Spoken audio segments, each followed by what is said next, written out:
Premier invité d'RTL Soir, Jean-Luc Mélenchon. RTL Soir, 18h19, Marc-Olivier Fogiel. Premier invité d'RTL Soir, le député insoumis de Marseille. Bonsoir Jean-Luc Mélenchon. Bonsoir. Alexandre Bompard a donc présenté son plan de relance pour Carrefour avec des suppressions de postes. Pour ne pas mourir, Jean-Luc Mélenchon, il faut changer de modèle ? Je n'en crois pas un mot. Je ne crois pas que Carrefour soit menacé de mourir. C'est une espèce de campagne qui est faite pour faire accepter une décision et la présenter comme inéluctable. Carrefour est un groupe très puissant, très riche, et Carrefour a reçu et reçoit encore de l'argent de l'État à robinet ouvert. Il n'y a pas de raison que quand ils ont une difficulté, à supposer qu'ils en aient une, parce que cette année, ils ont encore fait beaucoup de bénéfices. Ils commencent par l'idée qui leur vient à l'esprit, la première, c'est fiche les gens dehors. Mais les spécialistes des hypermarchés, Jean-Luc Mélenchon, les spécialistes reconnaissent que c'est des modèles à bout de souffle, comme la sidérurgie était à bout de souffle, et qu'à un moment donné, il faut repenser le modèle. Oui, mais repenser le modèle ne veut pas dire chasser les gens. Il y a bien des manières de repenser le modèle, il y a bien des manières d'employer les gens. Enfin, c'est trop facile. On les prend, on les jette. Non. Je voudrais absolument récuser l'idée d'après laquelle il faudrait, pour que ce circuit de distribution fonctionne, licencier des gens. Non. Et la bonne manière de gérer une boîte, c'est aussi de prévoir les choses et le glissement en douceur d'une forme à une autre. Quelle que soit la forme, il y aura besoin de monde. Quelle que soit l'organisation de cette chaîne. Non. Vous avez vu hier Amazon qui présente ses nouveaux supermarchés où il n'y a plus de caissiers, où on rentre et on sort et on est directement scanné. Oui. On va vers ce monde-là. D'ailleurs, un monde qui peut vous plaire, puisque Carrefour maintenant va aller vers le commerce de proximité, du numérique, des modes de consommation de bio. L'hyperconsommation issue des Plantes Glorieuses, c'était pas trop votre truc, vous, Jean-Luc Mélenchon? Bon, après tout, oui, que les choses changent et bougent, pourquoi pas. Mais pourquoi faut-il en passer par du licenciement? Pourquoi faut-il en passer par des suppressions de postes? Enfin, il y a bien d'autres manières de gérer une entreprise. Vous savez, il faut arrêter de croire que parce que c'est un grand PDG qui vous le dit, tout ce qu'il dit est intelligent et bien et fondé. C'est pas vrai. 10 500, mais là, il y a 10 500 salariés dans 12 sièges, 27 niveaux de validation.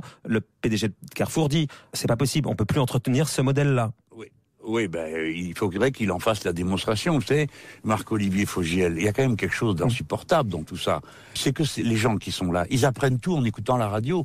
Leur PDG n'a pas pris 5 minutes pour leur expliquer quoi que ce soit. Ils n'ont pas pu discuter, ils n'ont pas pu faire part de leurs propres idées, parce que figurez-vous que s'il y a quelqu'un qui sait comment fonctionne la chaîne, c'est ceux qui la font vivre tous les jours. C'est pas le PDG qui vient d'arriver et qui la semaine d'avant était PDG d'une boîte de castagnettes et demain sera PDG d'une boîte de sardines à l'huile. Donc vous ne croyez pas à la sincérité finalement d'un patron qui dit je veux sauver mon modèle et pour sauver mon modèle, je dois le repenser. Par définition, vous êtes défiant par rapport à ça? Non, je suis pas. Attendez, je crois quand il dit qu'il veut sauver son modèle, je sais pas de quoi il parle, tout ça est bien emphatique, Mais encore une fois, pourquoi on commence par prendre par surprise les gens? Non, ça n'est pas acceptable. Mais c'est vous aussi qui allez payer tout ce que représente ce dégât social.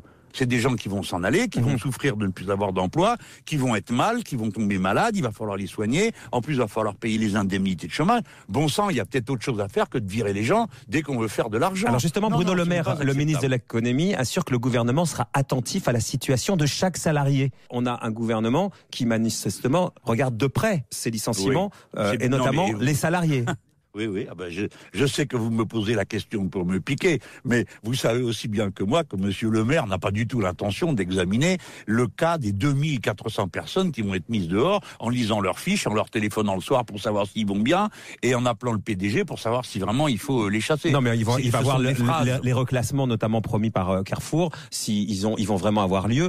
Plus globalement, évidemment, ils vont pas faire du cas par cas, mais ils vont regarder si des promesses aux actes, ça sera tenu. Tant mieux s'ils le font, mais l'expérience nous a montré jusqu'à présent que le plus souvent, ce sont des phrases qui sont déversées le jour où il y a l'émotion. On apprend qu'il va y avoir des licenciements, alors vous faites une émission, je réponds, on est tous à cran, mais après c'est fini, on sait qu'ils ne suivent pas. Écoutez, dans ce pays, ils peuvent faire ce qu'ils veulent.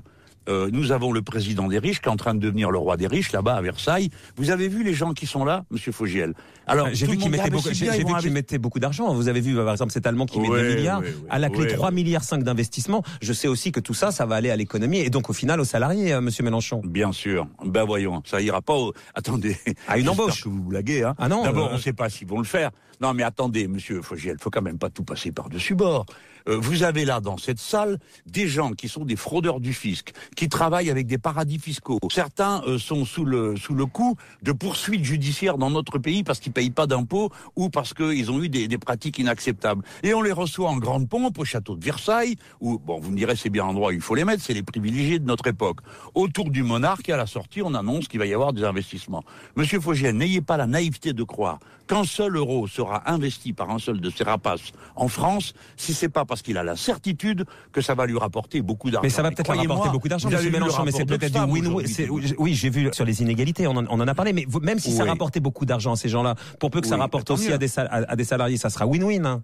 Non, win-win, gagnant-gagnant, vous voulez dire. C'est ça. Mais dans gagnant-gagnant, il y a deux fois gnangnan, parce que c'est pas vrai. 2 mots d'actualité pour conclure, si vous voulez bien, monsieur Mélenchon. Pendant qu'hier, Emmanuel Macron était à Versailles, vous étiez à l'Assemblée à l'occasion des 55 ans du traité d'amitié franco-allemand. Les députés français étaient d'ailleurs très peu nombreux dans l'hémicycle pour écouter le président du Bundestag. La seule membre du gouvernement, la ministre des Affaires européennes, est même arrivée en retard. C'est une erreur de la part du gouvernement et de la majorité, alors qu'Emmanuel Macron vante le couple franco-allemand? Oui, c'est lamentable, mais pour une fois, j'ai envie de dire, c'est pas la faute du gouvernement, c'est la faute du président de l'Assemblée nationale. Moi-même, j'ai protesté. Vous savez que moi, j'étais plus que réservé. Je ne suis pas allé à Berlin sur cette manifestation du condominium franco-allemand. Mais il y a le respect qui est dû à des amis, il y a des partenaires. Le matin, Madame Merkel était présente dans l'hémicycle, tous les députés allemands étaient là, et nous, l'après-midi, moi, je suis venu en tant que président de groupe.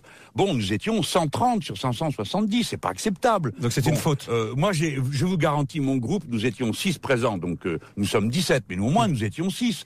C'est la République En Marche qui n'était pas là, c'est une bonne partie de la droite, et tout ça pourquoi? Parce que monsieur le président de Rugy organisait ça en dépit du bon sens.